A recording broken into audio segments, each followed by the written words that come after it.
favorite, your favorite. Charan! Wala, ayaw na niya ng chicken dyan. Lechon daw. Ano, bakit ka gumaganyan? Ba't siya, nagta-thank you siya? Ba't siya gumaganyan? Gusto ka ng lechon? Thank you ba yan? Ayan. Oo, himayin ko. Dali. Ayan na guys, kumakain na siya. Kaya nakapangalan yan sa ating Sip and Go Coffee guys. Kasi, nung napulot namin yan, pumupunta dito, di ba? Sumisilip-silip siya sa office.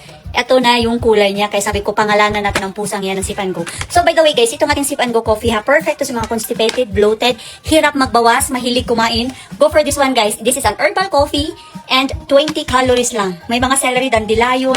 Ang isang pack nito guys, 379 and 10 sachet sa loob. Ganito yung ating Sip and Go Coffee. Para siyang may pagka-macchiato na may pagka-latte. Sobrang sarap nito. Ayan. Wala lagi may ano dyan.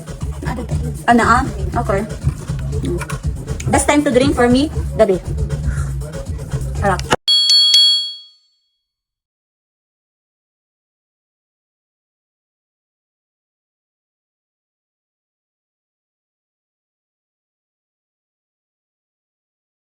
Yan ang scratch board mo. Ginawang scratch board, guys. Andito! Sipan ko!